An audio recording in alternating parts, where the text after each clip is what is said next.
সাব্বির, হ্যাঁ ভাই। কি আলু? শান্তনা ভাই। শান্তনা, বয়স কেমন হয়েছে এগুলা? 100 দিন হয়েছে ভাই। 100 দিন। হ্যাঁ। ফলন কেমন মনে হচ্ছে?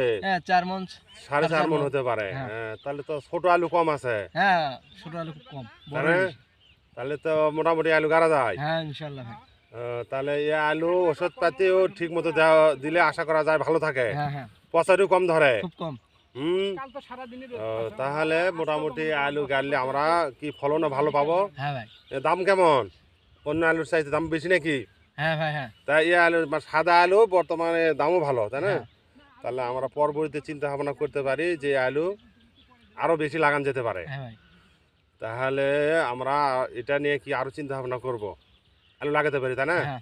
ঠিক হ্যাঁ, আছে, আরো অনেক ধন্যবাদ। আলু আছে। হ্যাঁ, দেখেন মাঠে। আমরা তাহলে মাঠে আরো আলু দেখতে পারি নিজ দেখেন। সচক্ষে যে অনেক আসলে আলু সুন্দর। আমাদের যে বড় তার প্রমাণ।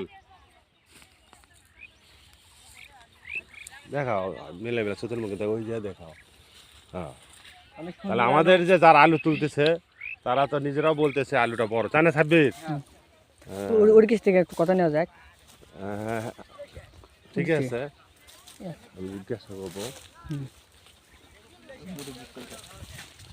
মুরব্বী, আপনি তো এই আলু তোলার আগে আরো আলু উঠাইছেন, তাই না? তো আশা করা যায় কি বড় মনে হচ্ছে না? হ্যাঁ বড়, তাহলে অনেক অনেক। হ্যাঁ হ্যাঁ হ্যাঁ, তাহলে ওই আপনার আগে যেটা উঠাইছেন অন্যান্য জমির চাইতে অন্যান্য আলুর চাইতে এটা বড় মনে হচ্ছে, অনেক বড় বাবা, অনেক বড়। তাই না? আশা করা যায় তাহলে শান্তনা আলু গাড়া যায়। হ্যাঁ হ্যাঁ, করা যায়। হুম, এটা ফাইন আলু। তাই না?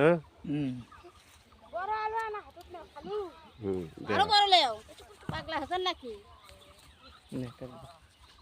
দাও, দাও, দাও।